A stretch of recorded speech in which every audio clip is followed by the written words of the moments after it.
morning, everyone, and welcome. I'm sure you will agree, but it seems like just yesterday when, thanks to the incredible efforts of the Event Horizon Telescope, we all caught an awe-inspiring glimpse of the first true image of a black hole.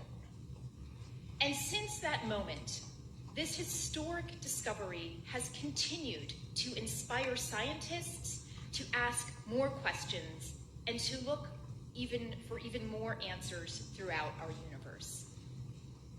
The Event Horizon Telescope has continued to push the frontiers of science and discovery. And today, because of the incredible work of all those involved, I am honored to join you as we announce another exciting and historic breakthrough. This discovery was made possible by more than 300 researchers from 80 institutions working with 8 different telescopes around the globe. Their achievement is a truly inspiring scientific endeavor and a powerful reminder of what we can achieve through international collaboration and coordination. Even before the program's inception, the U.S. National Science Foundation has played an important role in supporting the fundamental research that makes the Event Horizon Telescope possible. Today's announcement is a proud moment for us all, and we are excited to continue enabling extraordinary science alongside our partner institutions. Together, we are continuing to push the boundaries of what science and technology can achieve and are unlocking more and more of the universe's greatest mysteries. So thank you. And now, it is my pleasure to introduce Ferial Ozel from the University of Arizona, who will talk about these exciting new results.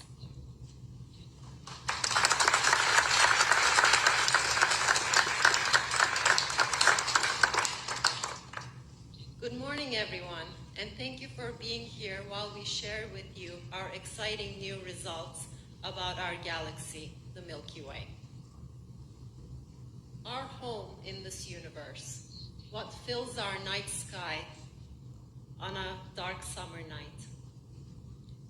At its heart, towards the constellation Sagittarius, is Sagittarius A star, the supermassive black hole suspected to reside there. A source that has been a focus of intense astronomical studies for decades. Observations of stars orbiting around it reveal the presence of an object that is very massive, 4 million times the mass of our sun, but also very faint. For me personally, I met it 20 years ago and have loved it and tried to understand it since. But until now, we didn't have the direct picture confirming that Sag A star was indeed a black hole. Today, the Event Horizon Telescope is delighted to share with you the first direct image of the gentle giant in the center of our galaxy, Sagittarius A star.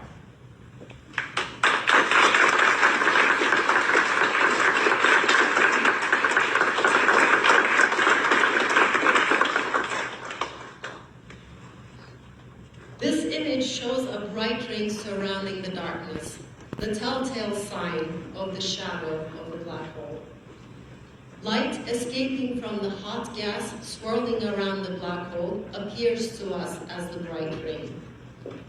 Light that is too close to the black hole, close enough to be swallowed by it, eventually crosses its horizon and leaves behind just a dark void in the center.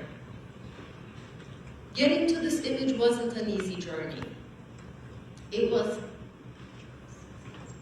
one of building a worldwide telescope array and a global collaboration. One of getting and processing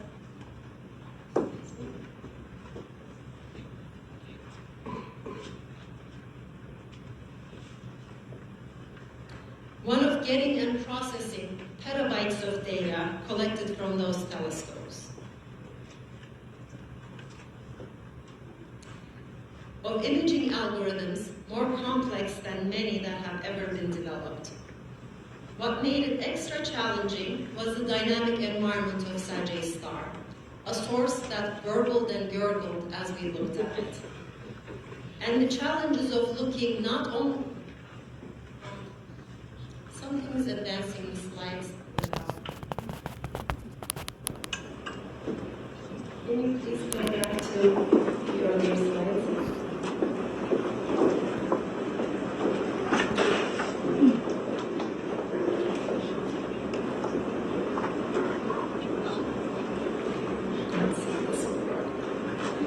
What made it extra challenging was the dynamic environment of Sagittarius star, a source that burbled and gurgled as we looked at it. And the challenges of looking not only through our own atmosphere, but also through the gas clouds in the disk of our galaxy towards the center. What are you going to do about this? It took several years to refine our image and confirm what we had, but we prevailed.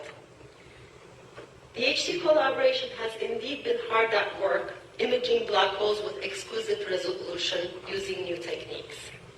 In 2019, we revealed the very first such image, that of the supermassive black hole in the M87 galaxy.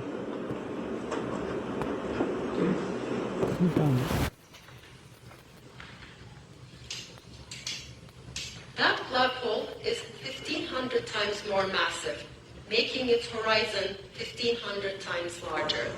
But it is also 2,000 times further away from us. This makes the two images appear very similar to us when we gaze at them in the sky.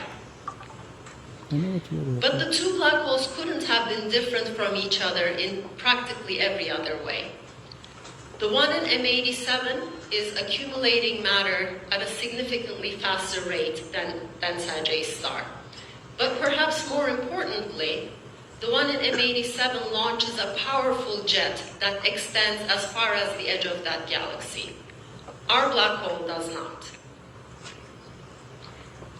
And yet, when we look at the heart of each black hole, we find a bright ring surrounding the black hole shadow. It seems that black holes like donuts.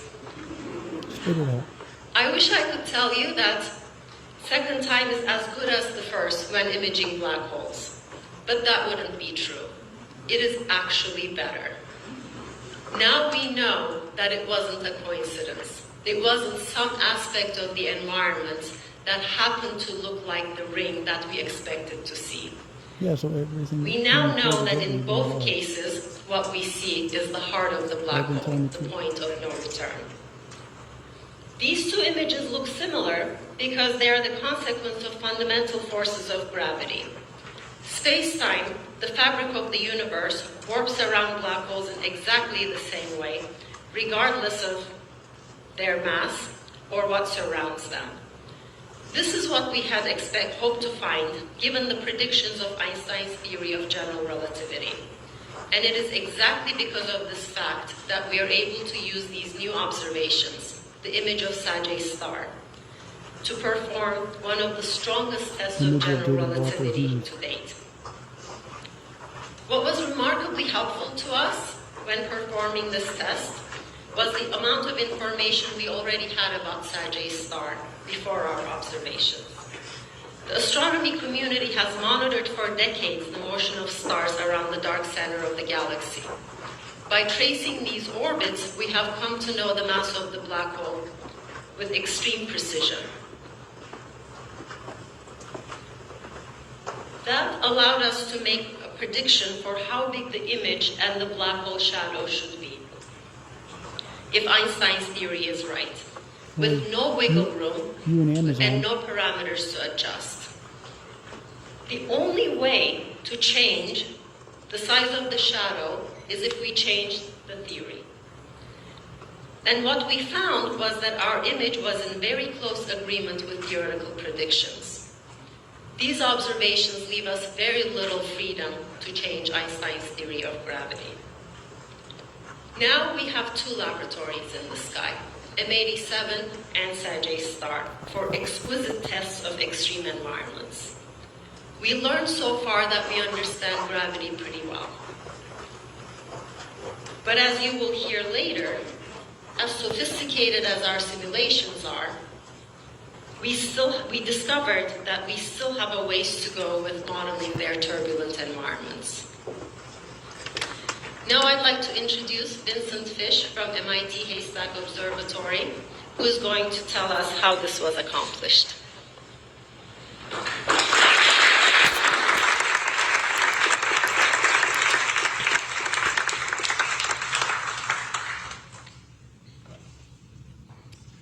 Imaging a black hole is a task that is too big for one individual or a single observatory.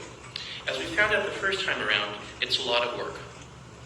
Large teams of people have to pull together to handle the science, engineering, and operations. It also requires many telescopes. To distinguish the ring-like structure in Sagittarius Star, our telescope had to be almost as big as the Earth. No, it does not. Fortunately, the technique of interferometry allows us to link pairs of telescopes that are very far apart into the equivalent of a planet-sized telescope. We use this technique both for Sagittarius Star and the black hole in M87, or M87 star as it's called. But these two black holes are quite different from each other, as Ferial described.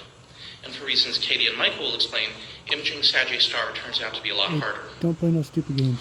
Today's results come from the same 2017 observing run as M87 star, but with a big difference. The South Pole Telescope at NSF's Amundsen-Scott South Pole Station observed Sagittarius Star, whereas M87 star was completely out of view. So while we had 7 telescopes to see M87 star, all 8 could see Sagittarius Star.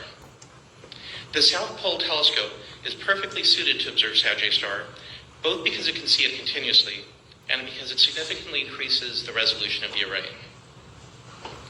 In interferometry, each radio telescope is at a different location. By correlating their signals and studying the resulting data, we can reconstruct images of the source. The more telescopes, the better. The farther apart they are, the more we can zoom in on the source. Turning pairs of telescopes into the nodes of an interferometer is a process similar to everyone shaking hands with everyone else in a room. You need at least 2 people, and the number of handshakes grows very quickly as you add more people to the group. So the amount of data we get also grows very quickly with each telescope we add to the EHT. When we observed Sagittarius Star, 8 telescopes collected around 3.5 petabytes of data. That's equivalent to about 100 million TikTok videos. It's way too much data to stream over the internet. We actually have to ship hard drives around. But just gathering the data isn't enough. The data has to be carefully combined, calibrated, and converted into an image, with teams of scientists, many of them right here in this room, working on each stage of the process. Probably. After the observing sessions, teams from each site ship hundreds of hard drives back to the correlation centers in Westford, Massachusetts and Bonn, Germany, where supercomputers combine the signals and produce raw input data. The calibration team combines the raw data with information about the sensitivity of each telescope to form the data used by the imaging teams. And then the imaging teams process the information using a variety of methods to reconstruct the best possible images of the hot plasma surrounding the black hole. Other teams then extract features from the image, and so other teams run massive simulations based on prior physics studies that predict how material behaves around black holes on the scale of Sagittarius Star. Coordinating all those intensive efforts to image M87 star was already incredibly difficult, and the global pandemic emerged right as we pivoted to Sagittarius Star. The pandemic slowed us down, but it couldn't stop us. Our collaboration meetings and workshops were moved fully online, but there's no substitute for getting together in the same room and working through hard problems. Oh, that's weird. What did you guys try doing? Deleting that? But Sagittarius Star